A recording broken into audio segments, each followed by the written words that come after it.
hago este preámbulo porque me parece importante para entender la situación política actual, una caracterización que voy a hacer de cómo los capitales de la cocaína tienen en este momento un lugar en la mesa hegemónica, en la mesa de control de la hegemonía en nuestro país. Y eso marca una serie de características, unas particularidades de este gobierno de derecha. En primer lugar, a mí me parece que es útil hacer una claridad sobre el término que todos repetimos, que es el término de carteles, cártels. Lo repite todo el mundo, los periodistas, los estudiosos. Aquí en Colombia, en México, se entronizó este término y es en la práctica un término falaz. Y hay que ver el origen.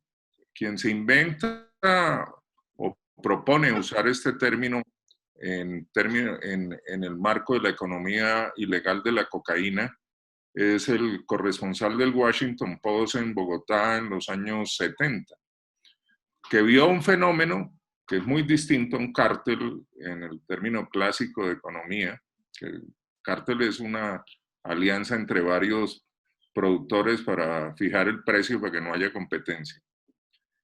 Y vio la operación de un cargamento en Medellín y lo que en la práctica es como una unión temporal entre varias microempresas delictivas, él lo situó como si fuera un cártel. Cogió vuelo, todo el mundo empezó a hablar del cártel de Medellín, del cártel de Cali, y por ahí derecho también exportamos el modelo o la frase o el calificativo a México que tanto se usa. Pero es errado. ¿Y por qué es errado? Porque aparecería como que el origen del precio de la cocaína es que estos señores que controlan el mercado se ponen de acuerdo y ellos fijan el precio. Eso no es cierto. Lo que fija el altísimo precio de la cocaína es la prohibición. Y la prohibición tiene un origen claramente en Estados Unidos. Primero voy a hablar entonces un poquito de la prehistoria y de la historia de la prohibición. La prehistoria se remonta a Américo Vespucio, el cartógrafo italiano que de carambola terminó poniéndole su nombre al continente. Se topó en la desembocadura del río Amazonas, por allá en el 1500, con un grupo de indígenas que estaba mambeando, lo que nosotros llamamos mambeando, o en el Perú se llama chaquear, o acullicar en Bolivia, o coquear en Argentina. Es decir, es el mascado de la hoja de coca con algún elemento extra que te permite sacarle su fuerza. El señor Vespucio relató en su diario de viajes, escribió que había visto a unos indígenas rumiando, es decir, los calificó de animales, y allí inicia la estigmatización que de alguna manera es la prehistoria de la prohibición. En el virreinato del Perú, por un lado hubo una condena religiosa. La coca tenía una fuerza importante, ritual dentro de la religión del mundo incaico, y los curas españoles que llegan tratan de prohibirla porque evidentemente es una competencia, y se lanza una cruzada que se llamó por la extirpación de idolatrías, y concretamente era la eliminación de la hoja de coca en los rituales tradicionales del pueblo originario de los Andes. Pero allí hay una contradicción enorme, porque al mismo tiempo empieza a ser promovido por el poder político del virreinato del Perú como salario, en el sentido de que el mambeo, chaqueo, acullico, permitía precisamente aguantar las condiciones infrahumanas de las minas en las zonas, minas a 4.000 metros sobre el nivel del mar, etc. Y de esa manera la expansión de la hoja de coca, de la siembra de hoja de coca, empieza a crecer de un círculo mucho más reducido para estos usos rituales que les cuento, a usarse de una manera de siembras más grandes, más masivas, precisamente para que sirvieran como herramienta, como salario, concretamente para que aguantara la población, los mineros. Este modelo digamos, de condena religiosa y tolerancia y uso de salarios y en la práctica de cobro de los impuestos por parte de los colonizadores se mantuvo hasta la salida de los españoles y sobrevivió. En departamentos nuestros como el Cauca hubo pago de salarios con coca hasta los años 70. Pero es más, de alguna manera el modelo lo exporta la colonia española a las Filipinas. Allá no con el tema coca, sino con el tema opio. Y hay una tolerancia, una regulación del mercado del opio fundamentalmente dentro de la colonia china en Filipinas, del cual la metrópoli colonial cobraba un impuesto. Cuando entran los norteamericanos, cuando los norteamericanos se meten a la guerra de independencia de Filipinas y en la práctica terminan comprando el archipiélago, reemplazaron todo. Y literalmente el arzobispo de Manila, el español que era el jefe religioso de la religión católica en Manila, se regresa a Madrid y toma posesión de la catedral, un obispo episcopaliano de Estados Unidos, es decir, de la versión americana de la iglesia anglicana. Y este señor inicia una campaña moral contra el opio, calificando a los chinos como una raza degenerada y que la colonia norteamericana no podía ser tan flexible como los franceses, etcétera, arma todo un lío y finalmente el primer acto que podemos medir de prohibición como lo conocemos hoy es un telegrama del secretario de Estado del gobierno de Teddy Roosevelt en 1903, dirigido al entonces gobernador de las Filipinas y futuro presidente William Taft, donde dice textualmente que no reviva el modelo de los españoles, que hay que seguir investigando. Este es el inicio de un proceso de prohibición que con muchas dificultades, con idas y venires, etcétera, finalmente culminan en 1914 con la ley Harrison, que es la primera ley de prohibición en el mundo, y que ni siquiera la podían montar abiertamente como una ley porque iba en contra de la Constitución americana, de las libertades individuales de la Constitución americana. Entonces que entra camuflada como una norma fiscal, como una norma anticontrabando. La prohibición tiene toda clase de problemas. Yo nombro esto que después de muchas tuvo ires y venires, no voy a entrar en el detalle, pero solo hasta 1961, con la Convención Única de las Naciones Unidas, logran volverla universal.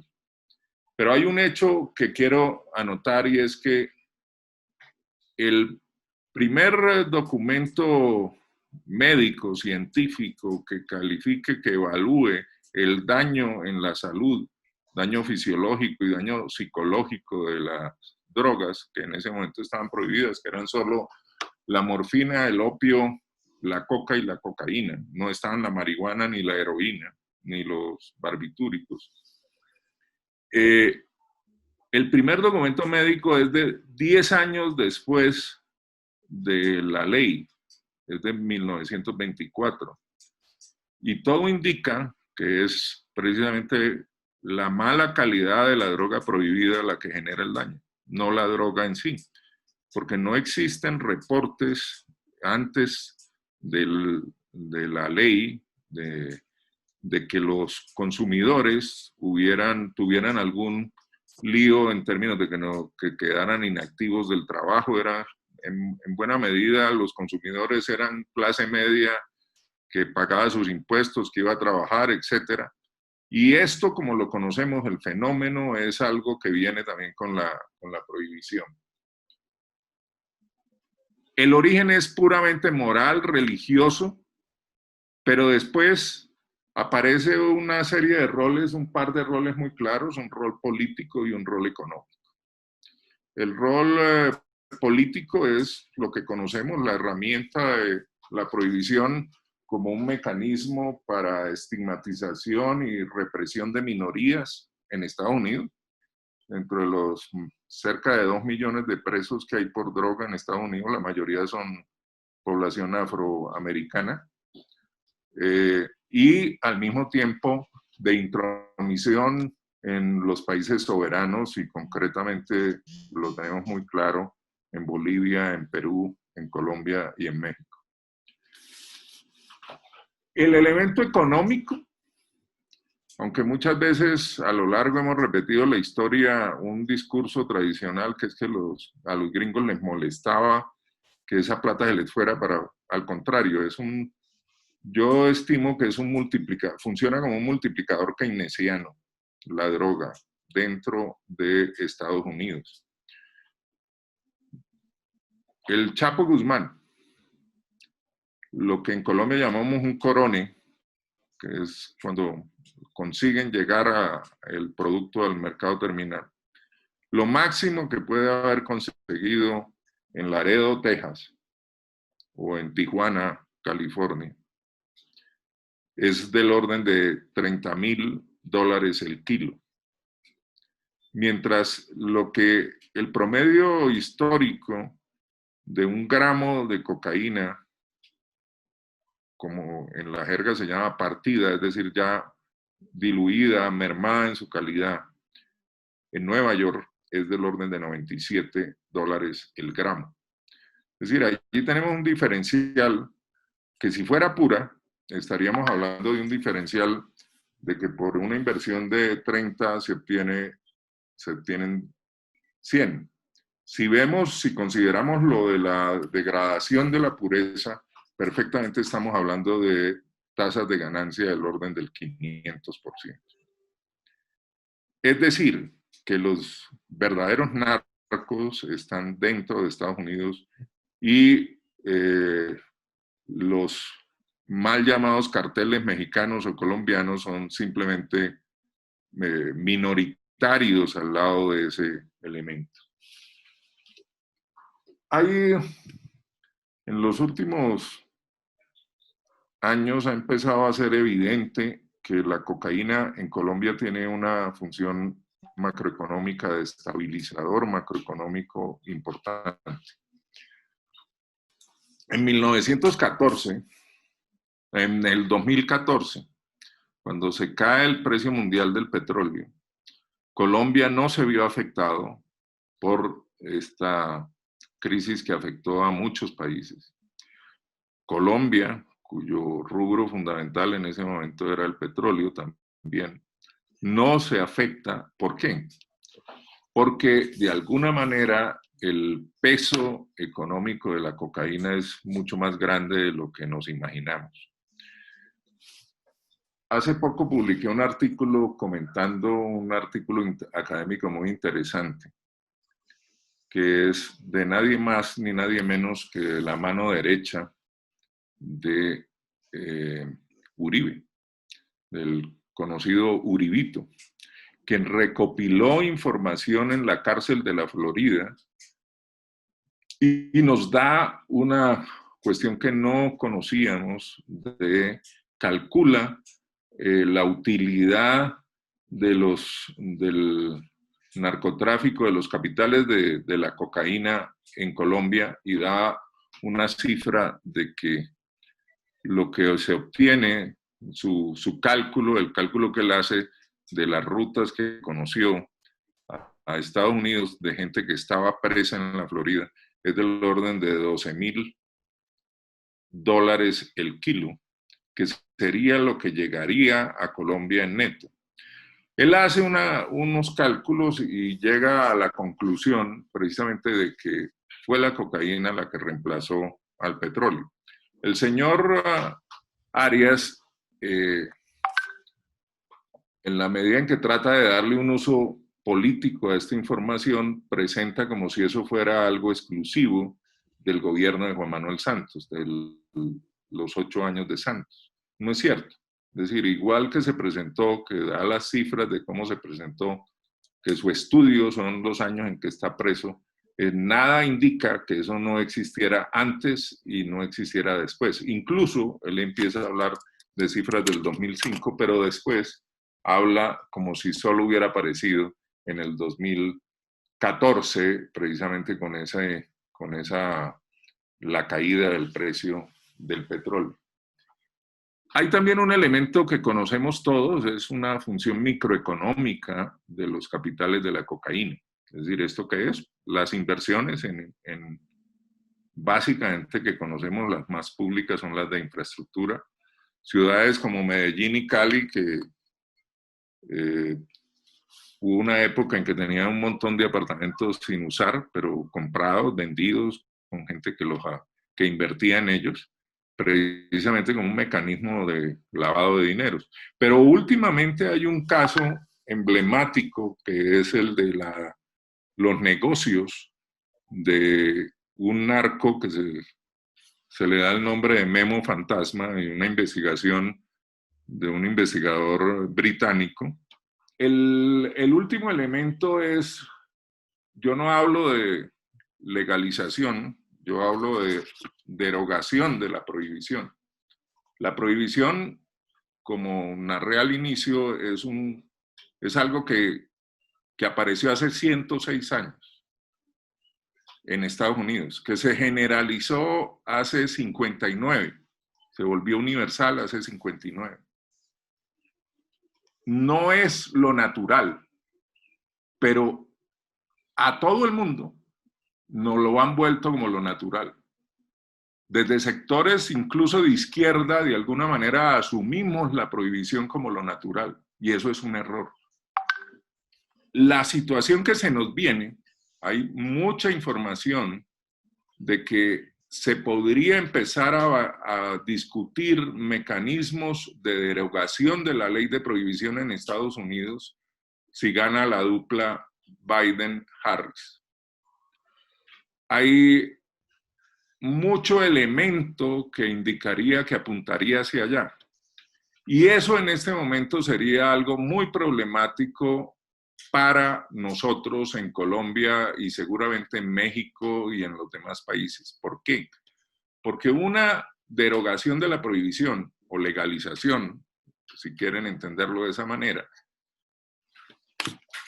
genera un elemento muy complicado, y es que deja en el mismo abandono a los campesinos, a las familias campesinas que hoy cultivan coca para producir cocaína. Esas familias que llegaron a eso por la situación de abandono del Estado, por su aislamiento, por trabajar en zonas donde la capa vegetal es distinta, por trabajar en zonas donde no tienen mayores oportunidades y en condiciones que tienen que competir con productos importados subsidiados, si se da una legalización automática, una derogación de la prohibición, quedarían en iguales condiciones.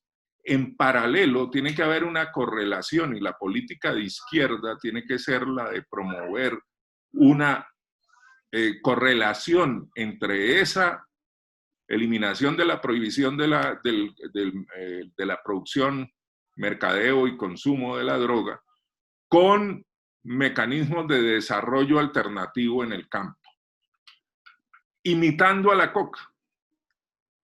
el planteamiento que yo vengo haciendo en muchos foros es que hay que copiar a la coca. La coca es eficiente en el sentido de que se hace una agroindustria campesina, que se procesa en el campo, que el campesino participa de una parte del valor agregado y que y de esa manera además logra reducir el peso y el volumen que permite su transporte. Cualquier producto sustituto, lo que hay que sustituir es el proceso. Si vamos a producir cacao, tienen que salir las pastillas de chocolate de cacao, lo que se llama la cobertura de las zonas campesinas, no el mecanismo que tenemos tradicional de llevarlo a las ciudades para ir procesarlo. Es decir, tiene que haber un desarrollo en el campo, propiedad de los campesinos como único requisito para que de verdad esto mejore. En el caso contrario, si no se logra eso, vamos a tener una coyuntura donde los campesinos se van a quedar con sus muertos, con sus presos, y la coca que queda en Colombia va a aparecer en latifundios. Por ejemplo, los latifundios de la familia Cabal en el Valle pueden pasar de ser de caña de azúcar a coca.